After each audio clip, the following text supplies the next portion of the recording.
Hello sweet team, welcome back to my channel. This is Sweet Ajele. I am so excited to be sharing my Ghana pound cake recipe with you all. Thanks to my beautiful auntie Patience. I had so much fun baking with you on my trip to London, and I can't wait for us to do it again. Sweets, just check out how nice this cake is. Oh my goodness, it's so moist, it's so tasty, and you are going to absolutely love this recipe. Let's get started. So to begin, I'm going to cream together my butter and sugar until it is light and fluffy.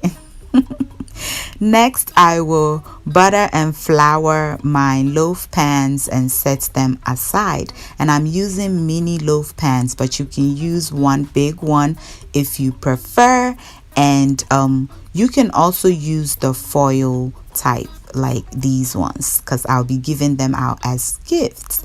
Next, I'll sift together my all-purpose flour, baking powder, salt, and I'll be adding some cornstarch or corn flour. That is because I want to turn my all-purpose flour into cake flour. So if you're using cake flour or soft flour, then omit the cornstarch. Next, I'll break my eggs into this cup. To that, I'll add my milk and my nutmeg. Yes, Ghana pound cake have to have nutmeg. Not forgetting my vanilla extract and pineapple extract. You can use whatever type of flavor you like, but I like these two. And you want to whip some air into your egg.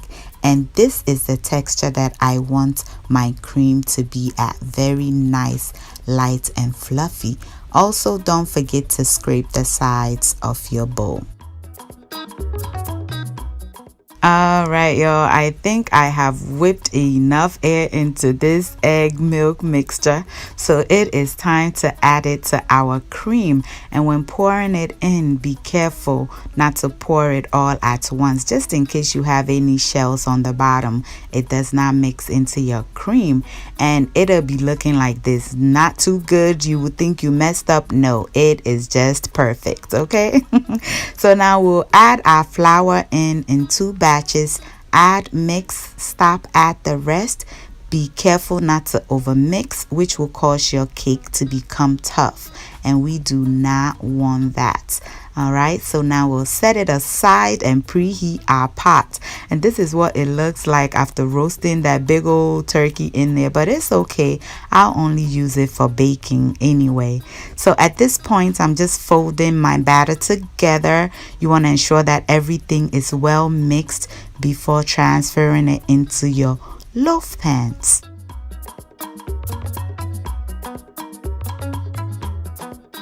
You want to tap it to get rid of any excess air pockets, and I'll be baking part of it in a 350-degree Fahrenheit oven, and the rest I'll bake right on the stove top, and I'll be putting it on my gas number 4.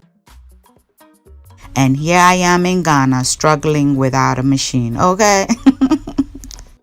It's a workout. Yeah, so your girl is lazy. I was not having any of it. Alright, y'all, so this has been baking now for about 20 minutes, and I just spin it over because I see that one side is browning more than the other, and we're just going to bake it until it is to our preferred brownness. Okay, so the one in the oven is done, and all you want to do is to insert a toothpick or a skewer, and if it comes out clean, your cake is ready. And here we go. Oh my goodness, this was so delicious.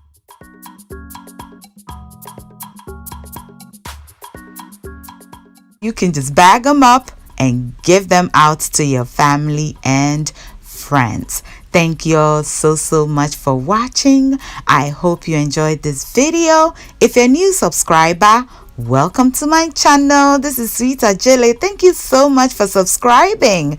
And to the Sweet team, I love you all so much. Until I see you in my next video, stay safe, keep loving each other, and remember that the love of family is life's greatest blessing. And guys, ke unamini uchemi sweet mahabotu. Bye y'all.